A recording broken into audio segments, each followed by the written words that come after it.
Hello and welcome to Pushing Back, Ukraine Daily Brief.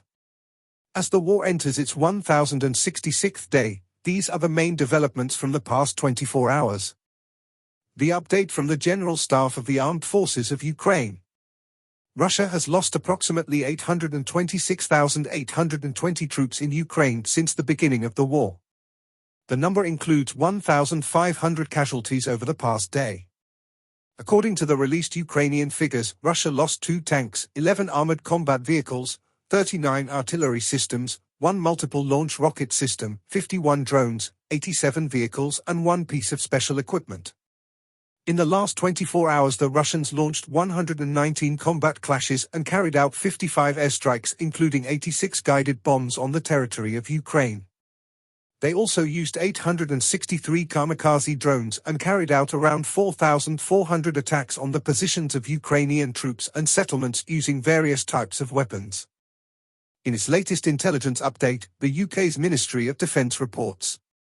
As of mid-January 2025, DPRK forces have suffered heavy casualties, with around 4,000 soldiers killed or wounded in offensive operations against Ukrainian forces in Kursk Oblast, Russia. These losses, amounting to over a third of the deployed troops, have significantly weakened their combat effectiveness.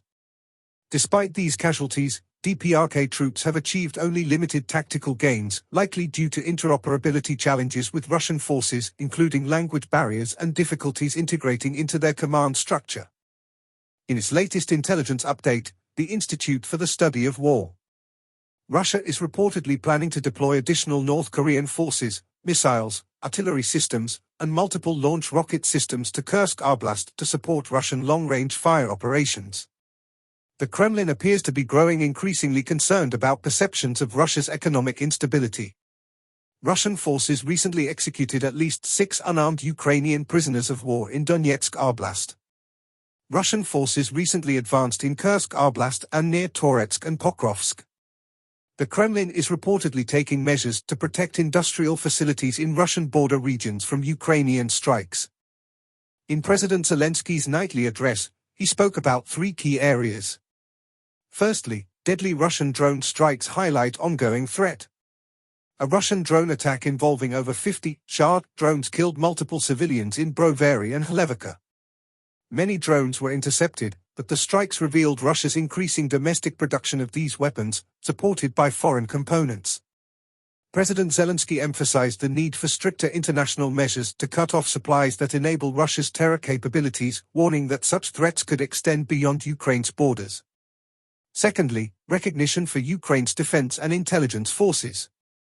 President Zelensky praised Ukrainian forces for their long-range strikes on Russian military targets and acknowledged the vital work of intelligence services.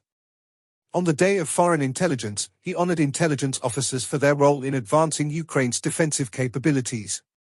Special operations forces and other units received commendation for ensuring justice and accountability in Ukraine's defense efforts. Lastly, strategic planning against Russian aggression. At a staff meeting, Ukraine's leadership assessed Russia's military potential and President Putin's attempts to manipulate global leaders, particularly targeting the US president's commitment to peace. Zelensky expressed confidence in the failure of these manipulations and stressed the importance of providing weapons and resources to Ukrainian units on the front lines to sustain their resistance against continued aggression. Thanks for following today's updates. Please don't forget to like and subscribe for more content. We'll return tomorrow with the latest news on the ongoing conflict.